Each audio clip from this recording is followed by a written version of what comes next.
कौन है छठी मैया? छठी मैया की पूजा की शुरुआत कैसे हुआ?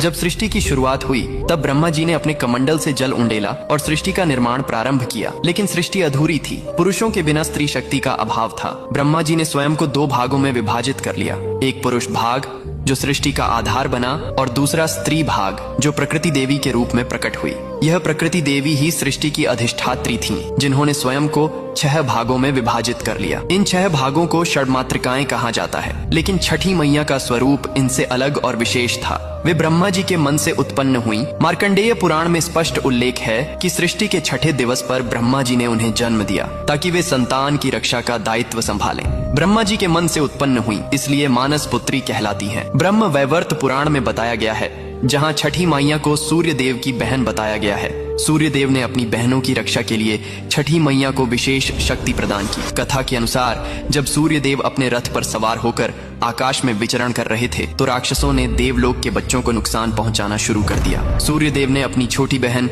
षष्ठी देवी को बुलाया और कहा, हे बहन, तुम्हें संतान की रक्षा का भार संभालना होगा। मेरी किरणों से शक्ति लो और पिशाचों का संहार करो। छठी मैया ने तपस्या की। वे सूर्य की किरणों के नीचे खड़ी रहीं, जल अभिषेक किया और ठेकुआ गुड़ गेहूं का प्रसाद चढ़ाया।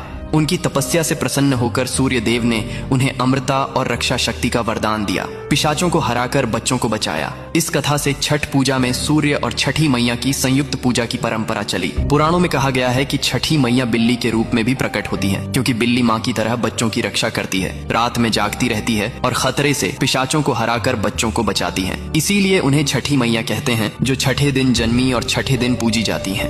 कमेंट में लिखो, जय छठी मैया।